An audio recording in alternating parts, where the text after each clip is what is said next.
That voice in your head? It's not you. You talk to yourself more than to anyone else. But have you ever stopped to ask who's actually speaking? That voice in your head, the one that calls you lazy, stupid, broken. It's not your soul. It's your software. You didn't choose it. You absorbed it. From parents, from shame, from moments of silence where criticism got louder than love. Now it plays on loop.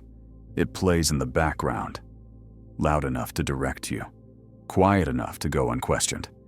You fail. It says, told you. You hesitate.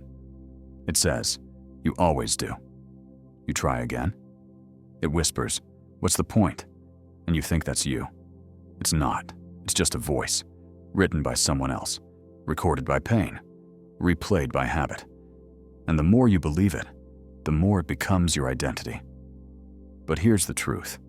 That voice is a script, and scripts can be rewritten. The question is, are you ready to change the language that's been running your mind? Your inner voice was installed, not chosen. You weren't born calling yourself worthless. You weren't born saying, I can't. Someone taught you to. And the mind? It remembered. Your inner voice wasn't chosen. It was installed. Line by line, through repetition, through tone, through silence.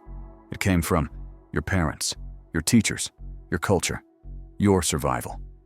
Each criticism was a seed. Each failure, a repetition. Each shame, a line of code. And your nervous system did what it always does. It optimized. It said, if we keep hearing this, it must be useful. Let's save it. Let's repeat it. Let's build an identity around it. So now, when you make a mistake, the same phrase plays. You're so stupid. You always ruin things. Why even try?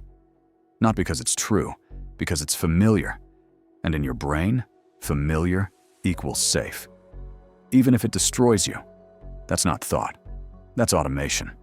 That's a script. But here's the trap. You believe it.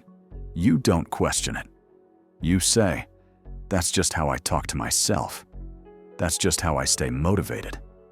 But that voice isn't motivating you. It's managing you, controlling your risk, suppressing your potential, keeping you small. Because small felt safe once. And the more you repeat it, the more real it feels. Because the brain doesn't track truth. It tracks consistency. Say it enough, and your brain stops checking for truth. It just flags it as familiar to aren't safe. That's why most people don't need enemies. Their inner dialogue does the sabotage for them. You want to grow? But your voice says, you're not ready. You want to heal? But it whispers, you don't deserve peace. You want to try? It reminds you, you always fail. That's not awareness. That's inherited fear disguised as self-talk. And here's what most never realize. The voice inside you wasn't authored by you. It was assembled by repetition, by pattern, by pain. But it can be interrupted. It can be rewritten. Because it's not your truth. It's just the first voice you didn't learn to challenge.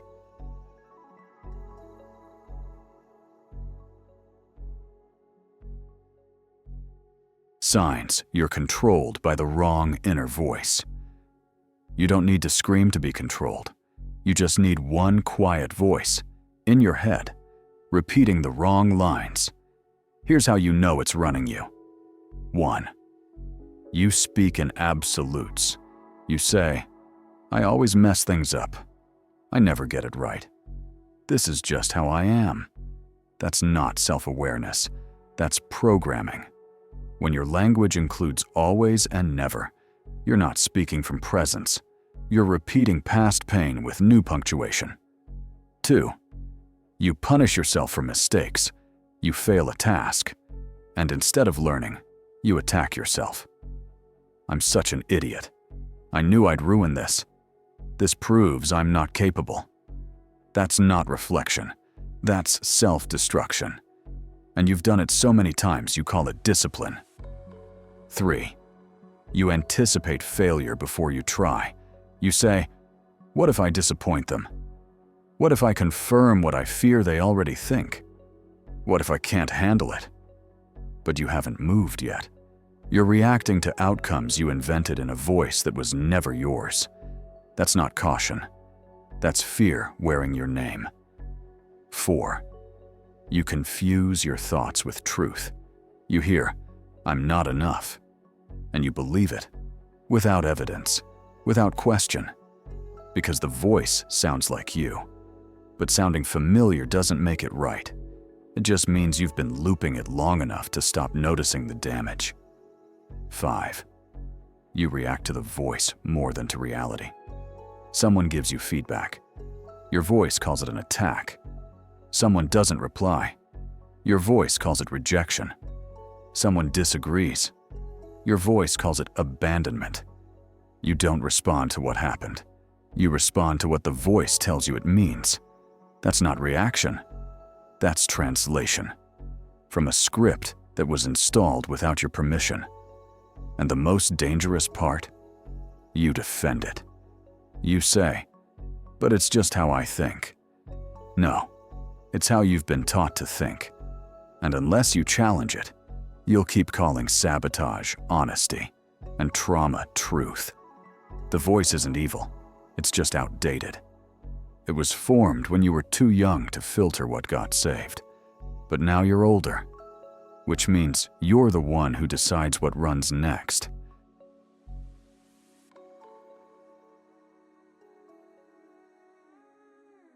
Why you can't escape. Repetition becomes identity. You don't believe what's true. You believe what's familiar. And in the mind, familiar equals fact. You've said the same line for years. I'm not good at this. I always ruin things. I'm just not built for success. And you've said it so many times, for so many reasons, in so many moments, that your brain stopped questioning it. It just filed it under identity. But repetition doesn't equal truth. It equals imprint. And your nervous system doesn't store logic. It stores survival. If a phrase helped you feel safe once, it gets saved, even if it hurts you now. Here's what most people never see. The more you repeat a line, the deeper it codes your self-image. Say, I'm broken, once. It's emotion. Say it 100 times. It's identity. And once identity locks in, you'll filter reality to protect it. You'll dismiss compliments. You'll sabotage opportunities. You'll mistrust peace. Because none of it fits the internal story. And when someone tells you, you're capable, you're enough, you reject it. Not because it's false, not because it's false, but because it doesn't speak the language your system was taught to believe. That's not self-awareness. That's script loyalty. You don't live what you want. You live what you've rehearsed. And the most rehearsed part of you is the voice that never stops talking in the background. The one you mistake for me. But it's not you. It's what you repeated. Over and over and over again. That's why you don't escape. Not because you're weak, not because you're broken, but because the loop sounds like truth. And breaking it feels like betrayal. And here's the shift. You're not stuck. You're reciting. You're not limited. You're looping. You don't need to fight your past. You just need to rewrite the sentence you've said the most. Because in the world of the mind, language is law. And if you change the language, you change the life.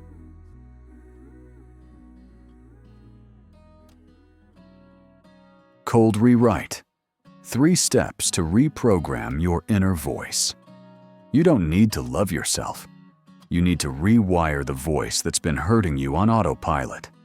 Because what you hear daily becomes what you believe. And what you believe becomes what you live. Here's how Cold Mind rewrites the internal voice. 3 steps. No emotion, just execution. 1. Catch the code. You can't change what you don't see. So first, start listening. Not passively, deliberately. Write it down. Every time your mind speaks in loops, I always mess this up. I'm not ready. No one really wants me around. Don't argue with it. Just document it. Observe it like malware. Log the pattern. Extract the script. Once the code is visible, it can't run in stealth anymore. 2. Disown the language. Now look at each line and ask one question. Who taught me this? Was it a parent? A moment of failure? A bully? A culture? Trace the source. And once found, disconnect. That sentence is not truth. It's origin. And if it came from fear, judgment, or survival, it doesn't belong in your system anymore. Say it internally. This isn't mine. Because the mind defends what it believes is personal. So take it off. Remove the name tag. Disown the poison. 3. Rewrite with precision. Now replace the code. Not with affirmations. Not with positive vibes. With structure. With mechanical clarity. I always ruin things. This task requires adjustment. Proceed with control. I can't handle this. System under pressure. Pause. Recalibrate. I'm not good enough. Skill not yet acquired. Install new path. Run until default. No sugar, no softness, just truth. Without emotional noise. Because healing doesn't start with feeling better. It starts with thinking differently. Then repeat. Cold, consistent, command style. Why? Because repetition equals belief, not emotion, execution. Your brain doesn't care about positivity. It cares about patterns. And the more you speak the rewrite, the more it becomes your new internal language. Not because it's inspiring, but because it's installed. This is how you reclaim the voice, not by yelling over it, but by coding something stronger. You don't fight the old voice, you override it. Cold, precise, on command.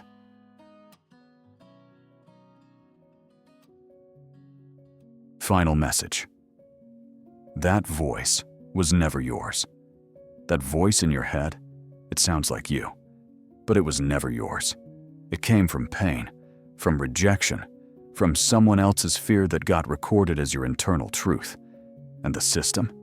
It memorized it, repeated it, called it you. But it's not you.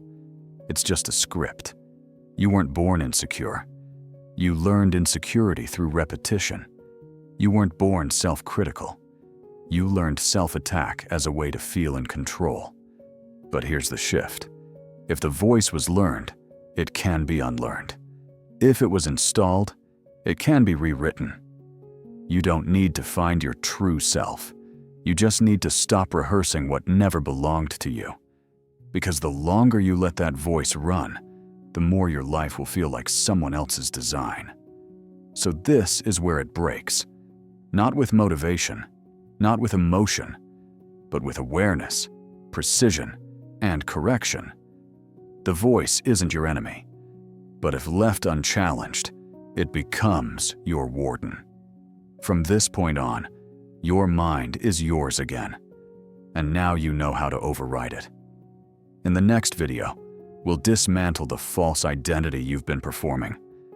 The mental mask built from survival, fear, and inherited labels. Subscribe. Stop reciting. Start rewriting.